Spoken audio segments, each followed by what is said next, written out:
విజయవాడలో భారీ land scam వెలుగు చూసింది. వైసీపీ హయాంలో దాదాపుగా 1000 కోట్ల ల్యాండ్ అన్యక్రాంతమైపోయింది. బెదిరించి విలువైనటువంటి ఆస్తులను రిజిస్ట్రేషన్ చేసుకున్నారు. వైఎస్ భారతి, జగన్ పిఏ నాగేశ్వర్ రెడ్డి, చీమకుర్తి శ్రీకాంత్ వీళ్ళపైన కేసు నమో ఏసీబీకి Ibrahimpatnam retired sub registrar Dharmasingh ఫిర్యాదు చేశారు. ఇక్కడ ఒక ఇంట్రెస్టింగ్ విషయం ఏంటంటే ఇక్కడ రీతూ చౌదరి, యాక్ట్రెస్ రీతూ చౌదరి కూడా దీంట్లో జబర్దస్త్ నటించిన నటి, అట్ ది సేమ్ టైం కొన్ని షోస్ లో కూడా యాంకర్ గా పనిచేస్తున్నారు. ఆవిడ కూడా ఈ కేసులో ఉన్నట్టు తెలుస్తోంది. ఏకంగా ఆవిడకు సంబంధించినటువంటి ఆ ఫోటో మనం చూస్తున్నాం ఆర్టీవీ స్క్రీన్ పైన. తన పైన కూడా ఈ ల్యాండ్ సంబంధించి రిజిస్ట్రేషన్స్ అయ్యాయి. దీంట్లో వైఎస్ భారతి, జగన్ పిఏ నాగేశ్వర్ రెడ్డి, చీమకుర్తి శ్రీకాంత్, రీతూ చౌదరి పైన ఏసీబీకి ఫిర్యాదు చేశారు మాజీ రిజిస్ట్రార్ ధర్మసింగ్. ఏకంగా సీఎం చంద్రబాబు కూడా ఒక లేఖ ద్వారా ఈ అంశాన్ని పొందుపరిచారు. ఆయన ఇక సీఎంకి కూడా ఈ విషయం చేయడంతో చాలా పెద్ద ఎత్తున ఇప్పుడు ఆంధ్రప్రదేశ్లో హాట్ టాపిక్ గా మారింది ఈ అంశం. ఏకంగా ధర్మసింగ్ నుంచి మరిన్ని వివరాలను కూడా రాబడుతున్నారు ఏసీబీ అధికారులు. ఒప్పుకోకపోవడంతో తనని రిజిస్ట్రేషన్ కోసం ఒప్పుకోకపోవడంతో తనని కిడ్నాప్ చేశారంటూ ధర్మసింగ్ చెప్తున్నారు. మాజీ రిజిస్ట్రార్ సింగ్ చేస్తున్నటువంటి ఆరోపణలపైన ఖండించారు చీమకుర్తి శ్రీకాంత్. తనపై, తన కుటుంబం పైన అసత్య ఆరోపణలు చేశారని చెప్తున్నారు ఆయన. తన ఆస్తులను 5 ఏళ్ల క్రితమే ఏసీబీ ఫ్రీజ్ చేసిందని చెప్తున్నారు శ్రీకాంత్. అయితే గతంలో కొన్ని 1000 కోట్ల రూపాయలు విలువ చేసేటువంటి ఈ ల్యాండ్ అన్యక్రాంతం అయిపోయింది, బలవంతంగా రిజిస్ట్రేషన్ చేసుకున్నారంటూ మాజీ రిజిస్ట్రార్ బాల ధర్మ సింగ్ చెప్తున్నారు ఆయన. సో మొత్తం మీద మాజీ రిజిస్ట్రార్ చెప్పడంతో చాలా అథెంటిక్గా చాలా కొంత అనుమానం వేస్తోంది. మాజీ రిజిస్ట్రార్ ఈ యొక్క ఆరోపణ చేస్తున్నారు కాబట్టి ఆయన ఏకంగా సీఎం కూడా లేఖ రాశారు, ఏసీబీ కూడా ఫిర్యాదు చేశారు కాబట్టి ఈ విషయం కొంత హాట్ టాపిక్ గా మారింది. ఇక్కడ మనం చూడొచ్చు ఆర్టీవీ స్క్రీన్ పైన ఒకసారి ఆ రిజిస్ట్రేషన్ డాక్యుమెంట్ లో మనకు కనబడుతోంది రీతూ చౌదరి ఫోటో. ఇక్కడ మనకు కనిపించేటువంటి పేరులో వనం దివ్య అని కనబడుతోంది, కానీ ఫోటో మాత్రం రీతూ చౌదరి. బహుశా ఆవిడ స్క్రీన్ నేమ్ చేంజ్ చేసుకుని ఉంటారు. వనం దివ్య మనం చూడొచ్చు, వనం దివ్య డాక్టర్ ఆఫ్ వనం శేఖర్, అరవింద్ బిల్డర్స్ కుకట్పల్లి అంటూ కూడా ఉంది. సో కుకట్పల్లి అడ్రస్తో కేపీహెచ్బి కాలనీ హైదరాబాద్. సో ఇక్కడ అడ్రస్తో రిజిస్ట్రేషన్ జరిగినట్టు తెలుస్తోంది. ఆవిడ నెంబర్ 1 గా ఉన్నారు. సో వీరి పేరు మీద బలవంతంగా ల్యాండ్ రిజిస్ట్రేషన్ చేసుకున్నారు. కొన్ని 100 కోట్ల విలువైనటువంటి ఆ ల్యాండ్ అన్యక్రాంతం అయిపోయింది. తనను బలవంతంగా కిడ్నాప్ చేసి ఆ ల్యాండ్ ని తమ పేరుగా మలుచుకున్నారని చెప్పి ఏకంగా రిటైర్డ్ రిజిస్ట్రార్, మాజీ రిజిస్ట్రార్ చెప్పడంతో దీనికి ప్రత్యేక ఒక ఆకర్షణ సంతరించుకుంది. కానీ దీన్ని కొట్టిపారేస్తున్నారు శ్రీకాంత్, చీమకుర్తి శ్రీకాంత్ ఆయన పేరు. గతంలో వీరిద్దరికి వివాహం అయిందన్నట్టు కూడా కొన్ని వార్తలు ప్రచారం ఉన్నాయి. దాని నిజాలు ఏంటనేది తెలియాల్సి ఉంది. ఒకసారి ఈ విషయం పైన శ్రీకాంత్ మాట్లాడారు, ఆయన ఒక వివరణ ఇచ్చారు. ఆయన ఏం చెప్పారో చూద్దాం. ఇది నా కుటుంబ సభ్యులది, నా భార్యని రోడ్డు మీద ఎక్కిస్తున్నారు. ఆల్రెడీ ఏసీబీ వాళ్ళ వల్ల నా భార్యకి నాకు కొన్ని గొడవలు జరిగినాయి. 2023 వైసీపీ గవర్నమెంట్ ఉన్నప్పుడే నన్ను ఇరికిచ్చారు.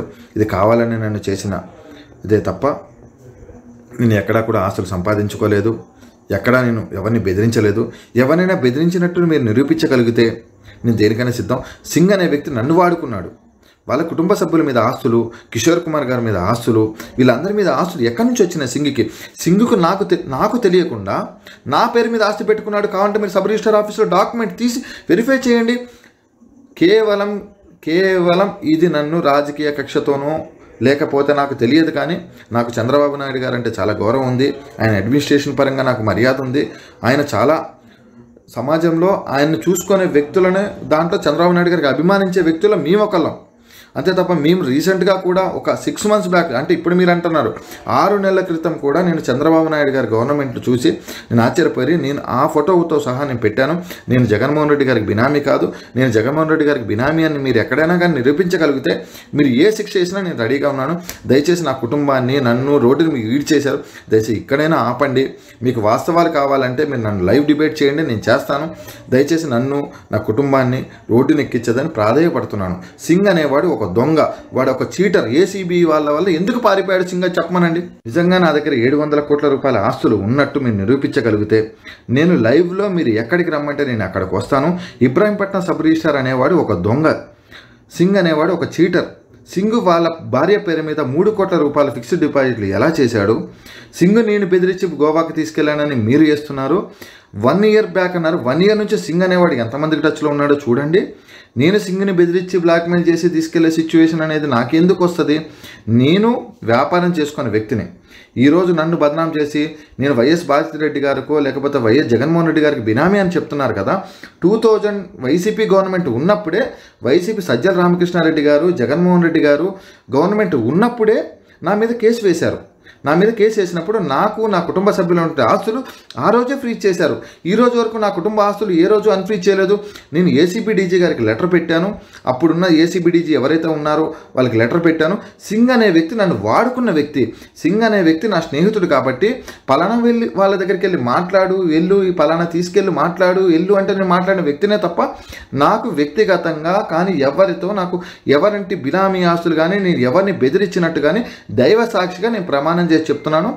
మీరు ఎక్కడికి రమ్మంటే నేను అక్కడికి వచ్చి ప్రమాణం చేయడానికి నేను రెడీగానే ఉన్నాను. అట్లాగే సింగ్ను కూడా రమ్మనంటే తన కుటుంబ సభ్యులను రమ్మని. ఈరోజు ఏదో అతను తప్పించుకోవడం కోసము, అతను ఏదో దేవాదాయాల ఆస్తుల కోసం గుడిని ఆక్రమించారు, గుడిని ఏదో చేశారని మీరు అంటున్నారు కదా. సింగ్ అనేవాడు బేసిక్గా ఆ గుడి అనే దాన్ని పెట్టుకొని అక్రమ సంపాదించిన వ్యక్తి కాబట్టి ఏసీబీ వాళ్ళు ఆ రోజే అతను ఫ్రీజ్ చేశారు. నా బిగ్ టీవీ వారికి నమస్కారం అన్న. నేను ఏదో ఇబ్రహీంపట్నం సబ్ రిజిస్ట్రార్ దగ్గర నుంచి నేను డబ్బులు తీసుకున్నానని, అతను నాకు ఏదో 700 కోట్ల రూపాయల ఆస్తులు చేశాడని మీరు టీవీలో వేస్తున్నారు. దాన్ని నేను చూసి చాలా బాధపడ్డాను. ఇంకోటి ఏంటంటే ఇబ్రహీంపట్నం సబ్ రిజిస్ట్రార్ అనేవాడు నాకు స్నేహితుడు. ఇబ్రహీంపట్నం సబ్ రిజిస్ట్రార్ అనేవాడు సీఎం గారికి లేఖ రాశారు అంటే అది నాకు ఆయన ఎందుకు రాశారన్నది నాకు తెలియదు. ఇంకోటి, నా భార్య పేరు మీద ఉన్నటువంటి ఎవరైతే రీతు చౌదరి ఉన్నారో ఆ రీతు చౌదరి మీద ఉన్నటువంటి ఆస్తులు నాకు కూడా టోటల్గా నా పూర్వజితం, మా నాన్నగారి నుంచి నాకు వచ్చిన ఆస్తులు. కావాలంటే మీరు ఏదైతే మీ దగ్గర డాక్యుమెంట్స్ ఉన్నాయో అవి ఒకసారి వెరిఫై చేసుకోండి. ఇంకొకటి, ఇబ్రహీంపట్నం సబ్ రిజిస్ట్రార్ సింగే నాకు 40 లక్షల రూపాయలు బాకీ ఉన్నాడు. రైట్, విజయవాడలో మాజీ రిజిస్ట్రార్గా పనిచేసినటువంటి ఈ సింగ్ అనే వ్యక్తి ఫిర్యాదుతో ఒక్కసారిగా ఈ విషయం పైన పెద్ద ఎత్తున సంచలనం రేపుతోంది. అయితే ధరమ్ సింగ్ అనేటువంటి ఆ మాజీ రిజిస్ట్రార్ వైసీపీ పార్టీ సమయంలో వైసీపీ ప్రభుత్వంలో ఉన్నప్పుడే వైఎస్ భారతి, జగన్మోహన్ రెడ్డి గారి పిఏ నాగేశ్వర్ రెడ్డి, తర్వాత చీమకుర్తి శ్రీకాంత్, తర్వాత రీతు చౌదరి. ఇక్కడ మనకు కనిపిస్తోంది ఆర్టీవీ స్క్రీన్ పైన యాక్ట్రెస్, జబర్దస్త్ నటి, కొన్ని షోలో కూడా ప్రముఖ యాంకర్గా పనిచేసినటువంటి రీతు చౌదరి. తన పేరు కూడా ఇందులో ఇన్వాల్వ్ అయి ఉంది. తను కూడా దీనిలో చాలా కీలకంగా డాక్యుమెంట్స్ పరిశీలిస్తే తనే నెంబర్ 1గా ఉంది. ఇక్కడ మనం చూడొచ్చు, వనం దివ్య పేరిట కుక్కట్పల్లి అడ్రస్తోని రిజిస్ట్రేషన్ అయినటువంటి ఈ డాక్యుమెంట్లో తనే నెంబర్ 1గా ఉంది. తనపైనే ప్రధానంగా ల్యాండ్ డాక్యుమెంట్స్ అన్ని కూడా ఉన్నాయి. మన దగ్గర డాక్యుమెంట్స్లో తనే ప్రధానంగా ఉన్నారు. సో రీతు చౌదరి పేరు ప్రధానంగా వినపడుతోంది ఈ డాక్యుమెంట్లో. కాబట్టి రీతు చౌదరి, చీమకుర్తి శ్రీకాంత్ ఇద్దరు కలిసి సింగ్ని బెదిరించి అవసరమైతే కిడ్నాప్ చేసి కూడా అక్రమంగా ఈ ల్యాండ్ మొత్తం కూడా బదలాయించుకున్నారు. రిజిస్ట్రేషన్ చేయకపోతే కిడ్నాప్ చేశారంటే కూడా సింగ్ ఫిర్యాదు చేశారు. ఏసీబీకే ఫిర్యాదు చేయడంతో పాటుగా మరోవైపు ముఖ్యమంత్రి చంద్రబాబు కూడా లేఖ ద్వారా అంశాన్ని పొందుపరిచారు. ఎస్, మరిన్ని డీటెయిల్స్, అసలు రీతు చౌదరి ఇన్వాల్వ్మెంట్ ఏంటి, శ్రీకాంత్కి రీతు చౌదరికి ఉన్నటువంటి ఆ రిలేషన్షిప్ ఎటువంటిది, జగన్మోహన్ రెడ్డి పిఏ దీంట్లో ఏ రకంగా ఇన్వాల్వ్ అయ్యారు, తన భార్య వైఎస్ భారతి ఏ రకంగా ఇన్వాల్వ్ అయ్యారు, మరిన్ని డీటెయిల్స్ డీటెయిల్డ్గా మా ప్రతినిధి సీనియర్ జర్నలిస్ట్ కృష్ణమోహన్ అందిస్తారు. ఎస్ కృష్ణమోహన్, ఏంటి, ఎన్ని ఎకరాల ల్యాండ్ ఎంత మేర కబ్జా అయింది, ఏ రకంగా చెప్తున్నారు, ఆ ఫిర్యాదులో చంద్రబాబు నాయుడుకి ఇచ్చినటువంటి ఆ లేఖలో ఈ ఫిర్యాదులో సింగ్ ఇంకా ఎటువంటి వివరాలు పొందుపరిచారు?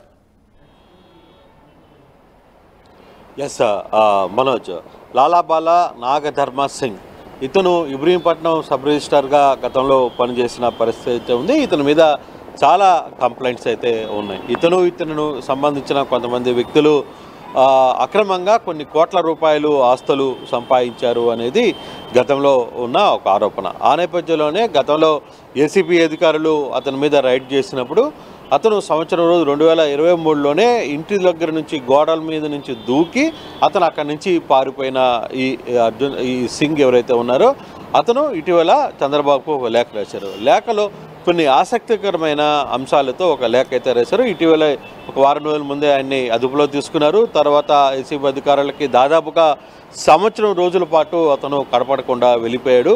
తర్వాత పోలీసులు అదుపులో తీసుకున్న తర్వాత అతన్ని ఇప్పుడు ప్రస్తుతం జైల్లో ఉన్నాడు. ఆ నేపథ్యంలో అతను చంద్రబాబుకు రాసిన లేఖ ఇప్పుడు కొంత ఆసక్తికరమైన సంచలనాలకైతే దారితీస్తుంది. దాదాపుగా ఇబ్రహీంపట్నం తర్వాత ఇతర ప్రాంతాల్లో ఉన్న చాలా ఆస్తుల మొత్తాన్ని కూడా 600 కోట్ల రూపాయలు, దాదాపుగా 600 కోట్ల రూపాయలకు సంబంధించిన ఆస్తుల్ని బలవంతంగా నా చేత రిజిస్ట్రేషన్ చేయించారు అనేది ఆయన చెప్తున్న పది. అందులో ఈయనతో పాటు ఒకడు పొలిటికల్గా ఆయన ఆరోపిస్తున్న వ్యక్తుల్లో ఒకరు జగన్మోహన్ రెడ్డికి సంబంధించిన తర్వాత జగన్మోహన్ రెడ్డి బినామీలుగా చెప్పుకోబడ్డ వైఎస్ సునీల్ రెడ్డి ఒకరు, అలాగే జగన్మోహన్ రెడ్డి పిఏగా పనిచేస్తున్న కె నాగేశ్వరరావు అలియాస్ కేఎన్ఆర్, అలాగే చీమకుర్తి శ్రీకాంత్ అనే వ్యక్తి నా దగ్గరికి వచ్చి విశాఖపట్నం, విజయవాడ, రాజమండ్రిలో గల 100 కోట్ల భూములను చీమకుర్తి రెండవ భార్య అయిన టీవీ నటిగా, ప్రస్తుతం టీవీ నటిగా ఉంది ఆమె,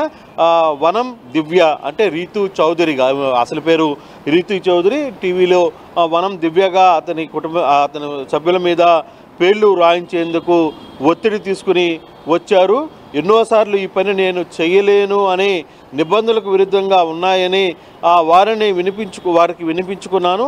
వారు చెప్పిన రిజిస్ట్రేషన్ చేయకపోతే నాపై ఏసీబీ రైడ్ చేయిస్తామని, నా కుటుంబ సభ్యులందరినీ కూడా వేధించి డాక్టర్ సుధాకర్ లాగా ఆత్మహత్య చేసుకునేలా చేస్తామని చంద్రబాబు నాయుడికి అంతటి వారినే మేము ఏసీబీలో కేసులు ఇరికించి జైలుకి పంపించామనేది ఆ దిశగా నన్ను బెదిరింపులతో, అలాగే ఒక రిజిస్ట్రార్కి సంబంధించిన రామారావు అనే ఆడిటర్ రిజిస్ట్రార్గా ఉన్న కె రామారావు కూడా తనకి ఒత్తిడి తెచ్చి ఇవన్నీ కూడా శ్రీకాంత్ భార్య మీద ఆయన కొన్ని వేల కోట్ల రూపాయలు భూములను తప్పుడు రిజిస్ట్రేషన్లు చేయించుకున్నాడు అనేది ఈ లేఖలో సారాంశం. అయితే దీని మీద పూర్తి స్థాయిలో వైసీపీ బినామీ అయిన చీమకుర్తి శ్రీకాంత్ నుండి నాకు ప్రాణహాని ఉంది, దయచేసి మీరు ఈ విషయంపై విచారణ జరిపి ఏసీపీ అధికారుల ఒత్తిడి నుంచి రక్షించి మరియు చీమకుర్తి శ్రీకాంత్పై తగు చర్యలు తీసుకోవాలనేది ఆయన చేసిన పరిస్థితి. అంతేకాకుండా ఇక్కడ కొన్ని విషయాలను కూడా చెప్పారు. తన కుటుంబ సభ్యుల నుంచి కూడా దాదాపుగా 30 లక్షల రూపాయలు ఇక్కడ ఒత్తిడితో రిజిస్ట్రేషన్ చేయించి, నా ఇల్లు నుంచి కూడా ఒత్తిడి చేయించి నా దగ్గర నుంచి డబ్బులు తీసుకున్నారు. ఏకదాటిగా నా కూతుళ్ళు, అల్లుళ్ళు, బంధువులు, స్నేహితులు ఇళ్లపై కూడా ఏసీబీ రైడ్స్ జరిపించి వాళ్ళ కష్టాతీతాలైన ఆస్తులుగా చెప్పి ఒప్పుకోవాలని బెదిరిస్తూ నాపై విజయవాడ ఏసీబీ వారు దాదాపుగా FIR number 05 RAC CI2 ACB 2022లో నమోదు చేశారు. అంతేకాకుండా కొల్లీరులో ఉన్న ప్రజా విలారంతో నిర్మించిన దేవాలయాల మీద కూడా దాడి చేసి దేవాలయాన్ని కూడా అక్రమ ఆస్తులుగా చూపించి వాటికి సంబంధించిన పత్రాలను కూడా తీసుకువెళ్లారు అనేది ఆయన కంప్లైంట్. అయితే ఇదే కంప్లైంట్ ఆహారం మీద ఇప్పుడు ప్రభుత్వం, ఎందుకంటే ఇప్పటికే సింగ్ని అరెస్ట్ చేశారు, అంటే గత 1 yearగా అప్స్కానర్లో ఉన్నాడు కాబట్టి ఏసీబీ చెరలో నుంచి అతను తప్పించుకొని వెళ్ళిపోయాడు కాబట్టి అతన్ని పోలీసులు ఇటీవల కాలంలో అరెస్ట్ చేసి జైల్లో కూడా పెట్టారు. అతని దగ్గర నుంచి కొంత కీలకమైన సమాచారాన్ని సేకరించే పరిస్థితి అయితే ఉంది. అయితే ఇప్పుడు తను చంద్రబాబుకు రాసిన లేఖలో ప్రధానంగా గతంలో ముఖ్యమంత్రిగా పనిచేసిన జగన్మోహన్ రెడ్డి పిఏ కేఎన్ఆర్ మీద, అలాగే అక్కడ భారతీయ బంధువులుగా చెప్పబడుతున్న సునీల్ రెడ్డి మీద, ఇతర చీమకుర్తి శ్రీకాంత్ అనే వ్యక్తి మీద, వీళ్ళందరి మీద ఆధారాలు ఉన్నాయి, నన్ను బెదిరించారు, నా కుటుంబాన్ని ఇబ్బందులకు గురి చేశారు, నా పైన ఏసీబీ కేసు నమోదవడానికి కారణం కూడా ఈ చీమకుర్తి శ్రీకాంత్ తో పాటుగా ఆయన ఏకంగా వైఎస్ భారతి బినామీ అంటూ కూడా ఈ లేఖలో పొందుపరిచారైనా ముఖ్యమంత్రి చంద్రబాబుకి ఇచ్చిన లేఖలో. సో ఇక్కడ మనం చూస్తుంటే కొన్ని 100 కోట్ల విలువైనటువంటి భూములు అంటే ఏకంగా విజయవాడ, విశాఖపట్నం, రాజమండ్రి పరిసర ప్రాంతాలటువంటి కొన్ని భూములను తమ పైకి బదలాయించుకున్నారని చెప్తున్న పరిస్థితుల్లో అంటే ఎక్కడెక్కడ భూములు, ఎంత విలువ గల భూములు బదలాయించుకున్నారు, ఎంత పెద్ద ఎత్తున అక్రమం జరిగిందనే విషయాలపైన ఏదైనా కొంత వివరాలు అందుతున్నాయా? ఆయన మనం చెప్పే ప్రయత్నం చేస్తున్నారు ఎక్కడైనా? డెఫినెట్గా దీని మీద ఇప్పటికే ముఖ్యమంత్రి నోటీసులోకి వెళ్ళింది. సీఎంఓ అధికారులు దీని మీద చాలా సీరియస్గా విచారణ చేపట్టారు. నిజంగానే సింగ్ ఆరోపిస్తున్న దాంట్లో ఎంతవరకు వాస్తవం ఉంది, నిజంగానే సింగ్ ఆరోపిస్తున్న దాంట్లో ఎవరెవరు వచ్చి తన మీద ఒత్తిడి చేశారు, ఏ విధంగా ఒత్తిడి చేశారు, నిజంగా ఒత్తిడి చేసి రిజిస్ట్రేషన్ చేసిన దాంట్లో 600 కోట్ల రూపాయలు నిజంగానే డబ్బులు, విలువైన భూములు నిజంగా దాంట్లో ఉన్నాయా అంటే ఇప్పటికే సింగ్ మీద పలు ఆరోపణలు ఉన్న నేపథ్యంలో ఇతను తప్పించుకునే దానికోసం ఏమన్నా చంద్రబాబుకి ప్రస్తుత ముఖ్యమంత్రికి లేఖ రాశారా, లేదు దీని వెనక వెనకాల నిజంగానే ఈ వ్యవహారం జరిగిందా అనే దాని మీద మాత్రం ప్రభుత్వం చాలా సీరియస్గానే యాక్షన్ తీసుకోబోతుంది. దాని మీద విచారణ కూడా జరపడానికి సిద్ధమైంది. అయితే ఇంత పెద్ద స్కామ్లో అంటే ప్రభుత్వ విశాఖ, రాజమండ్రి, తర్వాత విజయవాడ, ఇబ్రహీంపట్నంలో చాలా విలువైన భూముల్ని ఆ చెముకుర్తి శ్రీకాంత్ పేరు మీద రాశారు. అయితే శ్రీకాంత్ ఒక వీడియోని విడుదల చేసిన పరిస్థితులు మనం చూసాం. ఆ వీడియోలో నేను నిర్దోషి, నాకేమి సంబంధం లేదు, నాకే సింగ్ అనేవాడు చీటరు, సింగ్ అనేవాడు నాకు 40 లక్షల రూపాయలు డబ్బులు ఇవ్వాలని చెప్పి తాను తప్పు చేయలేదు, నేను ఎక్కడికైనా రావడానికి సిద్ధమని మరోవైపు చెముకుర్తి శ్రీకాంత్ చెప్తున్న పరిస్థితి మనం చూసాం. సో ఈ నేపథ్యంలో దీంట్లో వాస్తవాలు ఎంత, నిజంగా ఇక్కడ కేఎన్ఆర్ రోల్ ఎంత, సునీల్ కుమార్ రెడ్డి రోల్ ఎంత, ఒక ఆడిటర్ రిజిస్ట్రార్గా చెప్తున్న రామారావు రోల్ ఎంత, వీటన్నిటిని మీద కూడా ఒక విచారణ అయితే జరగాల్సిన పరిస్థితి ఉంది. దీంట్లో ఎంతవరకు వాస్తవాలు ఉన్నాయి, నిజంగానే ఇది జరిగింది, అప్పుడు జరిగిన దాంట్లో అప్పుడు జరిగితే మరి అప్పుడు ఎందుకు ఈ వ్యవహారాన్ని సింగ్ అప్పుడున్న అధికారులకి ఎందుకు ఫిర్యాదు చేయలేకపోయారు, ఎందుకు ఈ వ్యవహారంలో ఇంత లేట్గా చేయాల్సిన పరిస్థితి ఎందుకు వచ్చింది, ఒకవైపు అబ్స్కాండర్లో ఇతను 12 నెలలు ఎందుకు ఉండాల్సిన పరిస్థితి వచ్చింది, పోలీసులు అదుపులో తీసుకునే సమయంలో ఎందుకు ఈ లేఖ రాశారు, సో ఈ లేఖలో జరిగిన వాస్తవాలంతా, నిజంగానే ఈ వ్యవహారాలంతా మీద కూడా ప్రభుత్వం పూర్తిగా కూడా ఒక దర్యాప్తుని ఆదేశించింది, ఒక దర్యాప్తు అయితే జరుగుతుంది. దీంట్లో సింగ్ చెప్పింది వాస్తవమా, లేదు చెముకుర్తి శ్రీకాంత్ ఇప్పుడు మాట్లాడుతుంది వాస్తవమా, నిజంగా శ్రీకాంత్కి వైసీపీకి ఎటువంటి సంబంధాలు లేవా, ఒకవేళ శ్రీకాంత్ భార్య పేరు మీదనే ఎందుకు ఇంత రిజిస్ట్రేషన్లు, అయితే ఇక్కడ ఒకటి మాత్రం పాయింట్, రిజిస్ట్రేషన్కి సంబంధించిన అన్నీ కూడా చెముకుర్తి శ్రీకాంత్ భార్య పేరు మీదనే ఆ రిజిస్ట్రేషన్ అన్నీ కూడా మనకి కనపడుతున్న నేపథ్యంలో, సో ఎటువంటి పరిస్థితుల్లో ఈ ఒత్తిడి ఇంత పెద్ద బలమైన, అంటే ఇప్పుడు శ్రీకాంత్ ఇంకో వాదన కూడా వినిపించే ప్రయత్నం అయితే చేస్తున్నాడు, నాకు తెలియకుండానే నా పేరు మీదనే ఆయన కొన్ని ఆస్తుల్ని కూడా క్రియేట్ చేశాడు, అతను అక్రమ సంపాదన అంతా కూడా కాపాడుకునేదానికి మమ్మల్ని ఇరికిచ్చే ప్రయత్నం చేస్తున్నాడు, మనల్ని రోడ్డు మీదకి తెచ్చే ప్రయత్నం చేస్తున్నాడు అని శ్రీకాంత్. మరి శ్రీకాంత్ చెప్పిన దాంట్లో ఎంతవరకు వాస్తవం ఉంది, మరి ఇప్పుడు జరుగుతున్న ఎవరైతే సింగ్ రాసిన లేఖలో ఎంతవరకు వాస్తవం ఉంది, పోలీసులు విచారణలో ఏమి నిజాలు తేలిపోతున్నాయి అనేది చూడాలి. కానీ మొత్తం మీద అయితే మరోసారి కానివ్వండి, ఆయన ఇచ్చిన ఫిర్యాదులో ఏకంగా మాజీ ముఖ్యమంత్రి సతీమణి భారతి పేరు, అట్ ది సేమ్ టైం ఆయన పిఏ నాగేశ్వర రెడ్డి పేరు కూడా ఇన్వాల్వ్ అయి ఉంది. సో ఏకంగా మాజీ ముఖ్యమంత్రి గడప వరకు మాజీ ముఖ్యమంత్రి పేరు వరకు కూడా ప్రస్తావన వచ్చిందనంటే దీనిపైన ప్రభుత్వం ఎంత సీరియస్ గా తీసుకునే అవకాశం ఉంది, ఇక్కడ నిజాలు తేల్చే అవకాశం ఉందా, అంటే ఎన్ని ఎకరాలు ఇప్పటి వరకు చెముకుర్తి శ్రీకాంత్ పైన, ఆయన భార్య రీతు చౌదరి పైన ఎంత మొత్తంలో ఇప్పుడు ల్యాండ్ రిజిస్ట్రేషన్ అయిందనేది ఏమైనా తెలుస్తుందా, అంటే ఎంత మొత్తంలో ఎన్ని ఎకరాలు కానివ్వండి లేకపోతే ఎంత విలువ చేసి ఉంటుందనే విషయాలు ఏమైనా తెలుస్తున్నాయా. ఆర్టీవీ స్క్రీన్ పైన ఒక డాక్యుమెంట్ కనబడుతుంది, దాంట్లో వనం దివ్య అలియాస్ ఆవిడ స్క్రీన్ నేమ్ గా రీతు చౌదరిగా ఉంది. సో ఎంత మొత్తం రిజిస్ట్రేషన్ అయింది ఆ డాక్యుమెంట్ లో, తనకు సంబంధించిన డీటెయిల్స్ ఉన్నాయా? కొంత ఇన్ఫర్మేషన్ని సేకరించే పరిస్థితి అయితే ఉంది, దాదాపుగా కొంత కాస్ట్లీ భూములే అయితే వర్త్ తెలుస్తుంది, కానీ సుమారుగా 600 కోట్ల రూపాయలకు సంబంధించిన భూములు, అంటే ఇది కేవలం 1-2 డాక్యుమెంట్లే మనకి కనపడుతున్నాయి, కానీ అసలు ఓవరాల్గా పూర్తిగా ఎన్ని ఎకరాలు లేకపోతే ఎంత సెంట్స్ భూమి, అసలు వాస్తవం ఎంత భూములు రిజిస్ట్రేషన్ జరిగింది, దీని మీద కూడా కొంత విచారణ అయితే ప్రారంభమైతే అవుతోంది. దానికి సంబంధించి పూర్తి అధికారులు, రెవెన్యూ అధికారులు, అలాగే ఏసీపీ కూడా అందులో ఏసీపీ కస్టడీలో నుంచి పారిపోయిన వ్యక్తి కాబట్టి డెఫినెట్గా ఏసీపీ దాని మీద పూర్తి స్థాయిలో ఎంక్వైరీ చేయడానికి సిద్ధమవుతుంది, దానికి సంబంధించి పూర్తి వివరాలు. అయితే ఇక్కడ చాలా కీలకమైన అంశం ఏంటంటే, ఒకటి మాజీగా ముఖ్యమంత్రి జగన్మోహన్ రెడ్డి సతీమణి పేరు వెలుగులోకి రావడం, అలాగే అక్కడ కీలకంగా పనిచేసిన కేఎన్ఆర్ పేరు, కె నాగేశ్వర రెడ్డి పేరు రావడం, వీళ్ళిద్దరూ నిజంగానే ఆ పరిస్థితిలో ఉన్నారా, మరోవైపు అదే ప్రాంతంలో 12 నెలల పాటు అతను తప్పించుకొని ఎలా ఉండగలిగాడు బయట అనేది కూడా ఒక ఇంట్రెస్టింగ్ థింగ్. ఎందుకంటే ఒక సబ్ రిజిస్ట్రార్గా ఉన్న వ్యక్తి, దాదాపుగా 63 సంవత్సరాలు 62 సంవత్సరాలు ఉన్న వ్యక్తి ఆ వయసులో 12 నెలల పాటు ఎలా తప్పించుకొని తిరగగలిగాడు, పోలీసులు అక్కడ చంద్రబాబుకి సింగ్ రాసిన లేఖలో అయితే చెముకుర్తి శ్రీకాంతే నన్ను ఏసీబీ నుంచి కాపాడుతానని చెప్పి కిడ్నాప్ చేసి గోవాలో నిర్బంధించారు, నా కుటుంబం నుంచి నన్ను బయటికి పంపించాలన్నా లేకుంటే ఏసీబీ దగ్గర నుంచి బయట పడేయాలన్నా కూడా ₹1 కోటి డిమాండ్ చేస్తే ₹1 కోటి నా కుటుంబం అప్పు చేసి తీసుకొచ్చింది, అందుకే నేను అక్కడ నుంచి వెళ్ళిపోవడం జరిగిందని చెప్పి ఆయన క్లియర్గా ఇక్కడ ముఖ్యమంత్రికి రాసిన లెటర్లో మెన్షన్ చేశారు. ఆయన చెముకుర్తి శ్రీకాంతే ఏసీబీ నుంచి బయటపడేయడానికి ఆయనకి హెల్ప్ చేశారు, కిడ్నాప్ చేశారని చెప్తున్నారు. ఎస్, అదే అక్కడ ఇష్యూ అంతా కూడా ఏంటంటే చీమకుర్తి శ్రీకాంత్ అనే వ్యక్తిని తెర మీద పెట్టి వెనకాల ఉన్న వ్యక్తులుగా, అంటే కీలకమైన వ్యక్తులు కేఎన్ఆర్ కావచ్చు, లేకపోతే భారతి బినామీగా ఉన్న భారతి బంధువైన సునీల్ రెడ్డి కావచ్చు, వీళ్ళందరూ కూడా చీమకుర్తి శ్రీకాంత్ అనే వ్యక్తిని తెర మీద పెట్టి వ్యవహారాన్ని నడిపించారు.